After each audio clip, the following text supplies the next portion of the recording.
This video will present my top NFL picks for Week 12.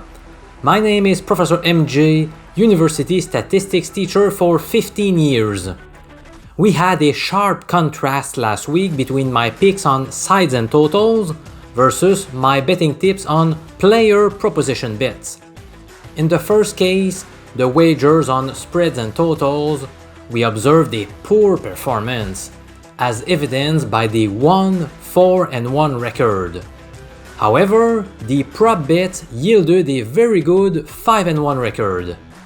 That means that, overall, we finished Week 11 in the NFL with a 6-5-1 record. If you combine all NFL bets through the first 11 weeks of the regular season, my betting recommendations have produced a bit of profit via a 67-62-2 record. But the most important part is, we have had a lot of fun during the process. I hope you are enjoying my weekly football videos, guys. Without further ado, let's rock and roll and reveal my betting tips for Week 12 in the NFL.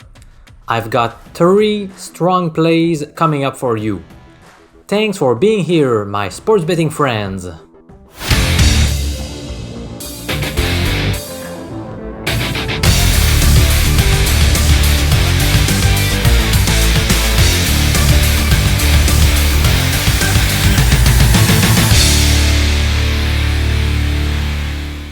Pick number 1 is the New England Patriots plus 3 points at the Minnesota Vikings.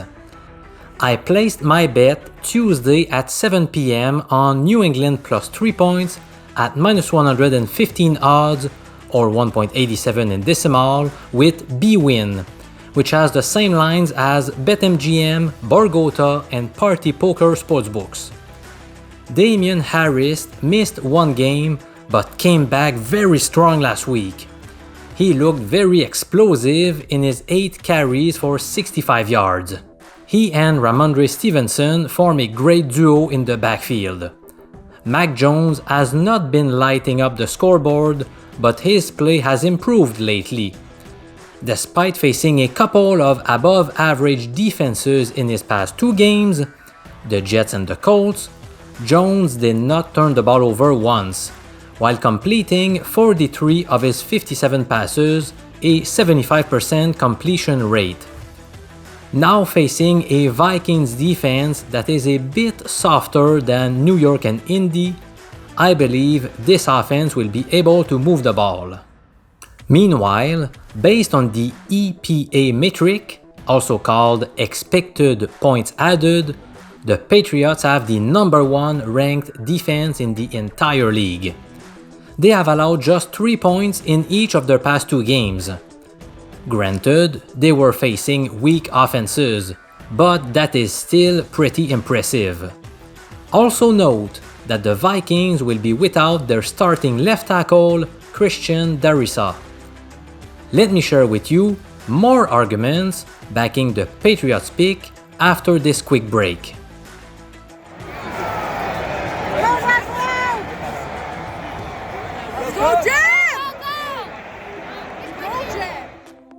New England has been at home for 3 straight weeks, so they have not had to travel very much. That is a good point in their favor for sure. It is interesting to note that both teams have posted a 4-1 record against the spread, or ATS, in their past 5 Thursday games.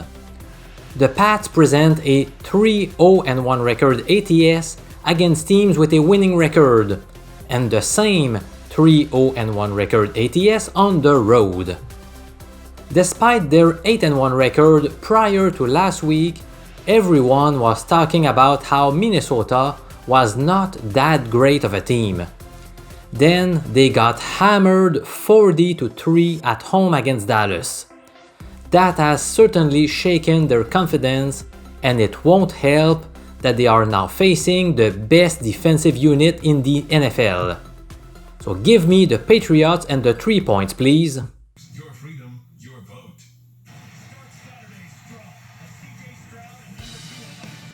Pick number 2 goes to the Jacksonville Jaguars +4 versus the Baltimore Ravens. When the road team is favored by 4 points, they must be significantly stronger than the home squad.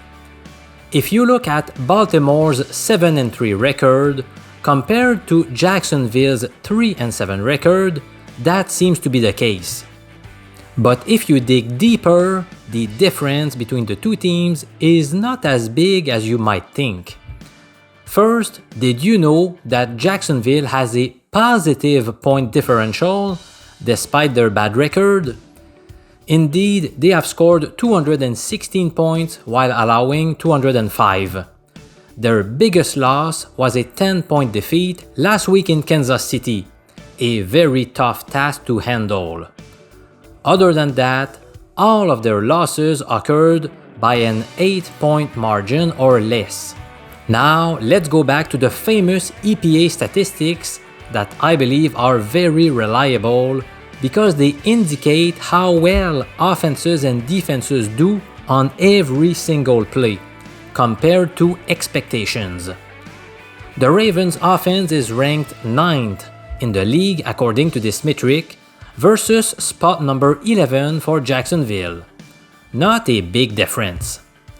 Defensively speaking, Baltimore holds the number 17 spot versus 18 for the Jags. So if you were to look at these numbers only, you would certainly jump on the Jaguars as 4-point underdogs at home this weekend, right? Now, I am aware that numbers don't tell the whole story though. In this case, we have one more incentive. Jacksonville is coming off its bye week, which is a huge bonus in terms of rest and game planning.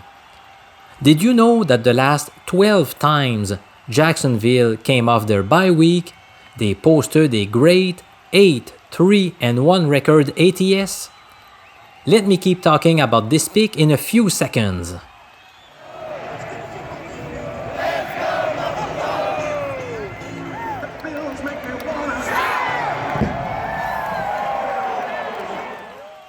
Here is another interesting trend to note. The Ravens are 0-4-1 ATS in their past 5 trips to Jacksonville.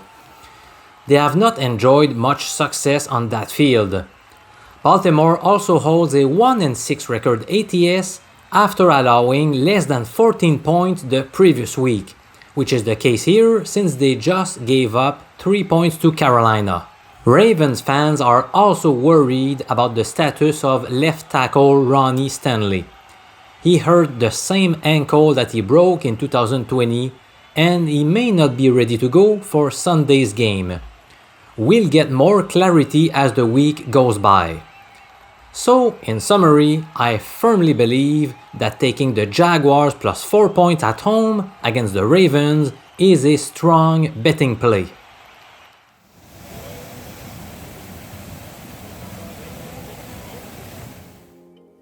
Pick number 3 is the Cincinnati Bengals straight up at the Tennessee Titans.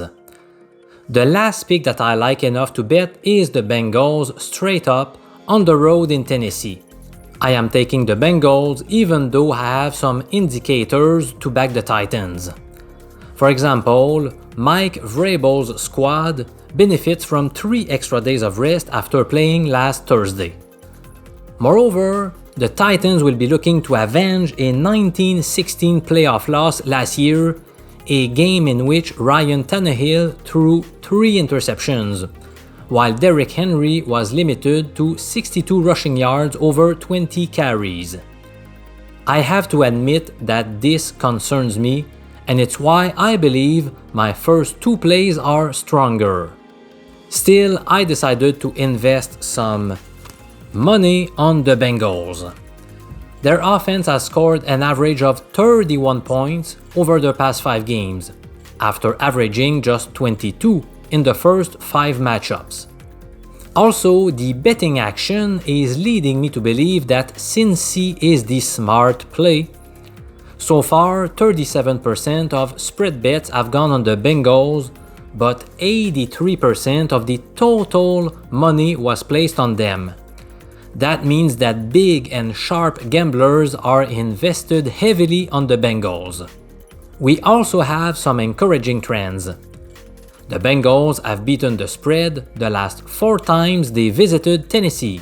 Cincinnati holds a 10-1 record ATS the last 11 times they faced teams with a winning record. The Bengals are 10-2 ATS coming off a straight-up win.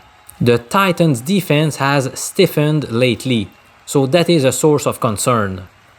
However, their weak point is their pass defense, which happens to be Cincinnati's strength on offense.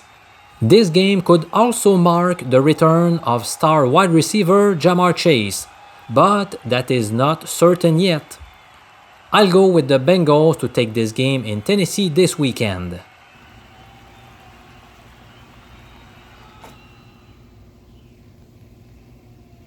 So those were my top 3 picks for Week 12 in the NFL. Why not discuss the remaining games while also making a prediction just for fun? But be warned that I don't like those picks enough to place an actual bet myself. I'll do it for entertainment purposes only. I will take the Lions as 10-point underdogs at home against Buffalo. Detroit's offense moves the ball well, especially when Amon-Ra St. Brown is in the lineup. Meanwhile, Buffalo's defense has looked softer in the past 2 weeks, and they could be looking ahead to key matchups against divisional rivals in the upcoming 3 weeks: the Pats, the Jets, and the Dolphins. At first glance, I really like the Giants as 9.5-point underdogs. But after analyzing this game more carefully, not only will I not bet New York, but I have a lean on the Cowboys minus 9.5 points. Did you see the Giants injury list? It is ridiculous.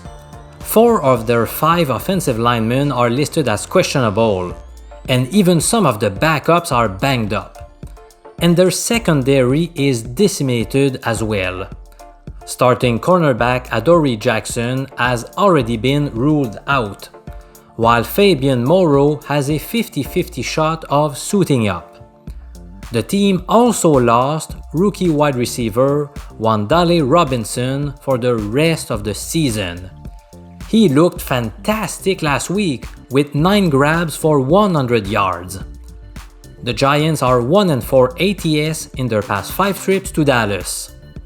Again, at first I liked Cleveland when I saw the lines, but I am now leaning towards the Bucs minus 3.5 points. Road favorites coming off their bye week have done incredibly well in recent years. Fading a home team after 2 straight road losses has also been a lucrative betting strategy lately.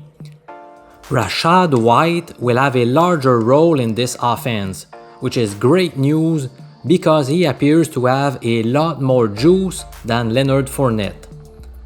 Tom Brady has not had the chance to play with Mike Evans, Chris Godwin, and Julio Jones at the same time this year. The offense looked a lot sharper against Seattle in their last game.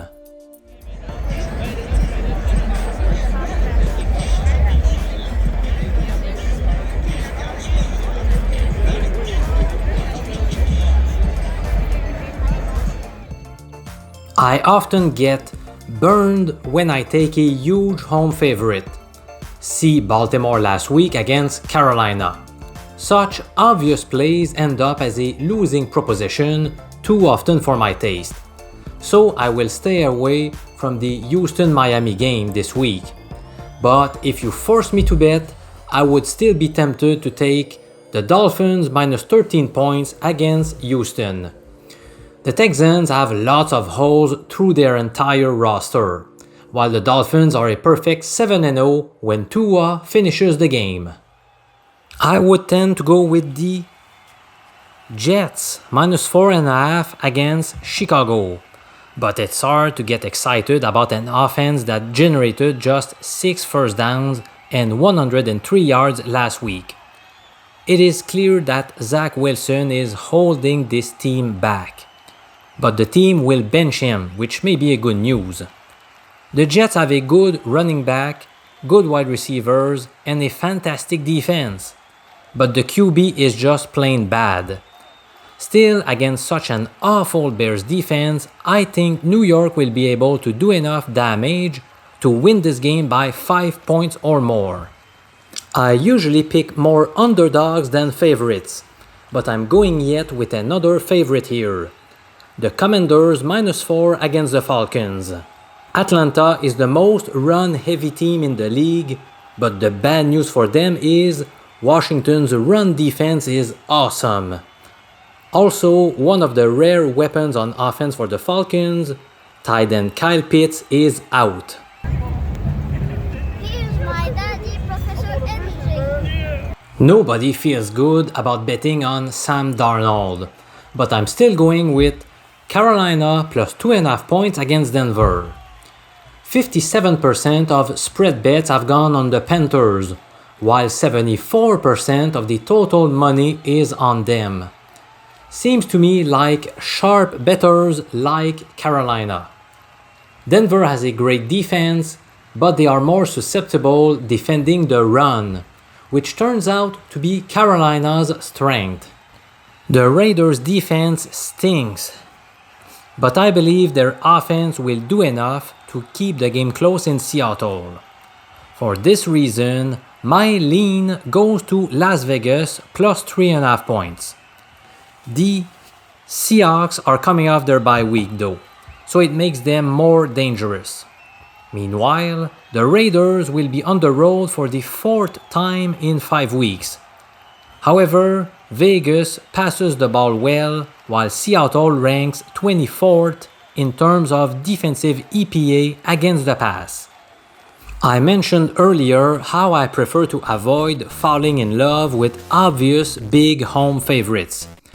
We have another such occurrence with the Chiefs established as 14.5 point favorites at home against the Rams. Kansas City's offense has looked great, while your eyes are probably bleeding every time you watch LA on offense. Matthew Stafford is likely out, which would throw Bryce Perkins back into action. He does have some rushing upside. The Chiefs are 2-5-1 ATS at home against teams with a losing record, and 0-6-1 ATS following a win. I would go with the Rams plus 14.5, but there is no way I am putting some real money on this one.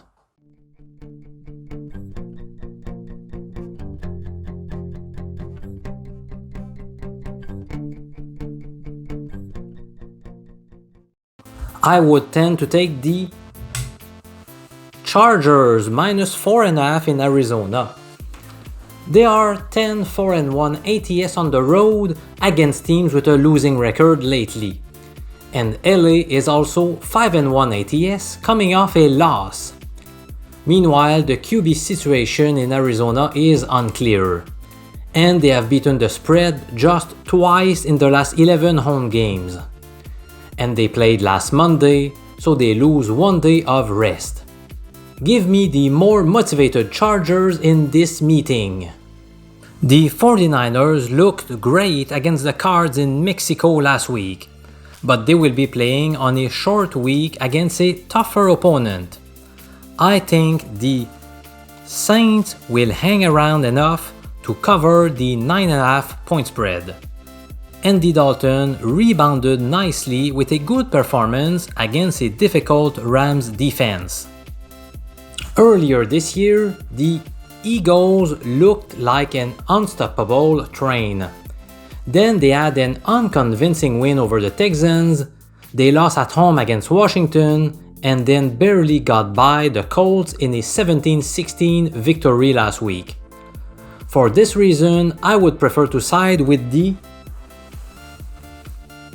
Packers plus 7 points on Sunday Night Football. Maybe Philly is feeling the effects of losing tight end Dallas Goedert, a key part in this offense, both as a blocker and a receiver. Green Bay gets 3 additional days of rest after playing last Thursday. The Packers are 6-2 ATS in their past 8 meetings with the Eagles. I am warming up to this pick, to be honest with you.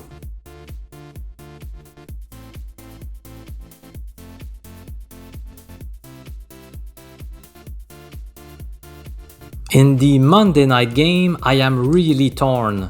In the end, I will go with Indy minus 2.5, but I am not touching this game.